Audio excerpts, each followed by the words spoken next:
Bismillahirrahmanirrahim. Saya ingin bertanya dan minta saran bagaimana cara sembuh dari kebiasaan buruk melihat gambar atau video yang tidak pantas. Lihat kan, seperti yang saya sudah duga, bahwa ketika berbicara tentang hijrah pasti salah satunya masalahnya ini. Ya.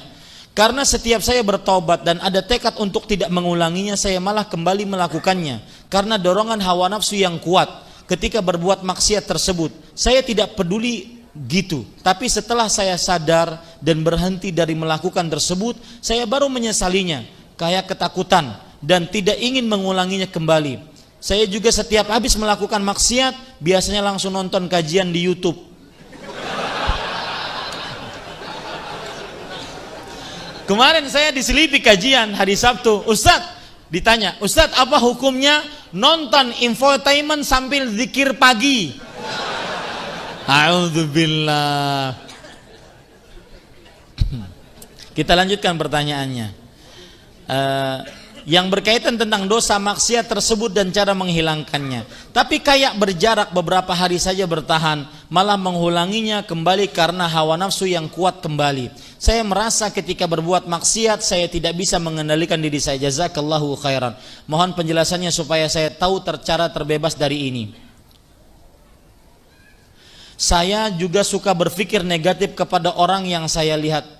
Doakan saya cepat sembuh dan dari kecanduan yang melihat yang tidak baik ini. Dengan nama-nama Allah yang husna dan sifat-sifat yang mulia, saya berdoa di masjid ini, di majlis ilmu ini, semoga yang mempunyai kebiasaan buruk, terutama syahwat yang diharamkan, diberhentikan oleh Allah Subhanahu wa taala.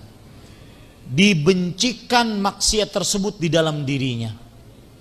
Makanya doa Rasul sallallahu alaihi wasallam kan beliau berdoa, Allahumma inni a'udzubika min qalbin la yakhsha wa min ilmin la yanfa' wa min nafsin la tashba' wa min du'ain la yusma'. Ya Allah, aku berlindung dari hati yang tidak khusyuk, dari jiwa yang tidak puas, dari ilmu yang tidak bermanfaat, dan dari doa yang tidak dikabulkan. Beliau juga berdoa, Allahumma inni a'udzubika min munkaratil akhlaq wal a'mal wal ahwa. Ya Allah, aku berlindung darimu denganmu dari keburukan akhlak, perbuatan dan hawa nafsu. Maka saya berpesan kepada kawan kita ini, dan semestinya tidak boleh kita menertawakannya. Beliau ingin bertaubat dan sebenar-benar bertaubat. Maka saya berpesan, salah satu pesannya adalah cara yang paling jitu, yaitu tutup jalan maksiatnya. Tutup jalan maksiatnya. Anda tidak tahan mempunyai gadget, handphone, gadget apapun, ya, maka yang ada internetnya, tutup jalan maksiatnya. Biarkan HP jadul. Toh kalau seandainya HP internet kadang-kadang cuma miss call doang juga, ya, biarkan HP jadul. Lebih baik saya tidak taruhan dengan iman saya. Saya sering mengatakan ini, jangan taruhan, jangan berbuat judi dengan iman. Karena hati itu lemah. Terutama nanti dalam bulan Ramadan, bulan ampunan, masa orang ada yang tidak diampuni gara-gara televisi misalkan, melihat yang diharamkan. Masukin kardus wahai para ikhwah. Ya. Hal-hal yang tidak bermanfaat. Jangan taruhan, oh saya ingin nonton televisi yang mengajarkan Al-Quran dan Sunnah Ustaz.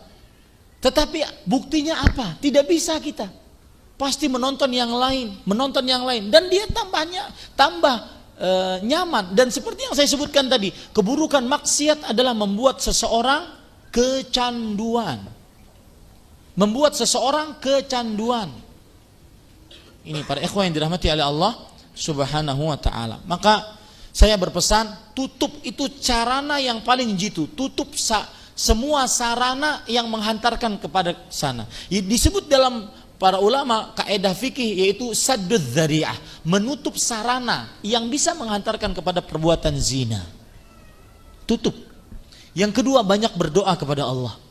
Berdoa dengan hati yang khusyuk dan yakin bahwa Allah akan menghentikan perbuatan ini. Kadang ada sebagian orang seperti ini para ikhwah, bosan dia. Setiap kali habis melihat seperti itu, Na'udzubillah, mungkin onani, masturbasi. Bosan dia. Kenapa? Maka jangan putus asa. Bertobat kepada Allah, berdoa kepada Allah agar minta diberhentikan dari dosa ini. Ini para ikhwan yang dirahmati oleh Allah Subhanahu wa taala.